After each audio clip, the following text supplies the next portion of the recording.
ఇవాళ చిగురు పొడి చేసుకుందామండి. చిగురు పొడి చేసుకోవడానికి కావాల్సిన పదార్థాలు: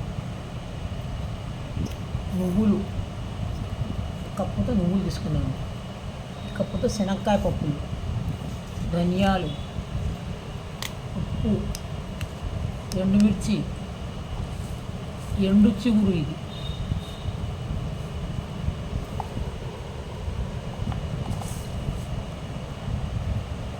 చిగురు, నువ్వులు వేయించుకొని, శనక్కాయ పప్పులు వేయించుకొని, ధనియాలు వేయించుకున్నాం, ఎండుమిర్చి వేయించుకున్నాం. ఇది కొద్దిగా నూనె వేసి వేయించుకోవాలి.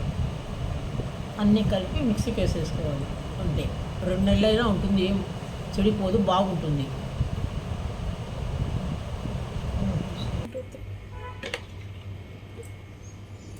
ఇదిగోండి, నువ్వు ఇట్లా ఎండు చిగురును నూనె వేసి బాగా వేయించుకోవాలి.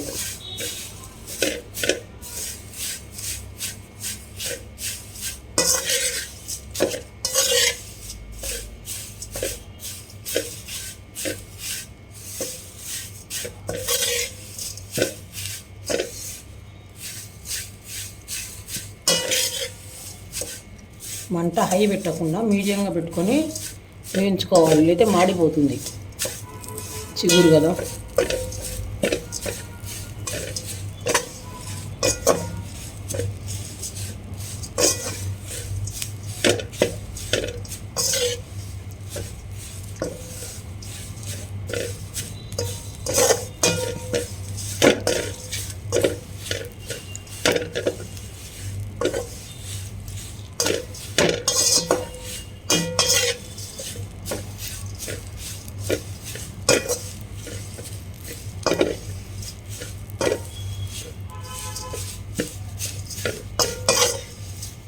చూడండి, కలర్ చేంజ్ అయింది కదా, అంతవరకు వేయించుకోవాలి. అంతే.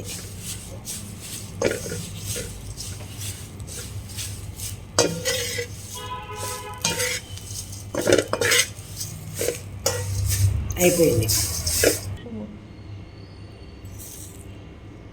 ఉప్పు, ధనియాలు, వేరుశనగ పప్పులు, నువ్వులు, ఎండుమిర్చి వేసినాను. అందులోకి చిగురు వేస్తున్నాను. అంతే. ఇది మెత్తగా మిక్సీ పట్టేసేది.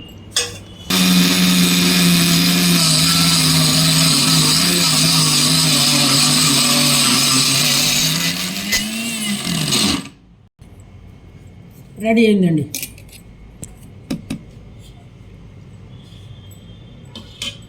చిగురు పొడి రెడీ.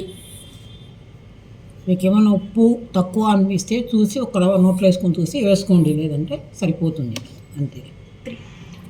అన్నంలోకి కానీ, చపాతీలోకి, దోశలోకి, ఇడ్లీలోకి, దేనికైనా కానీ బాగుంటుంది. ఇది 2 నెలల వరకు ఏమీ కాదు. జాగ్రత్తగా డబ్బాలో వేసుకొని తడికి తగలకుండా పెట్టుకుంటే 2 నెలల వరకు ఉంటుంది. ఏం కాదు, కమ్మగా ఉంటుంది.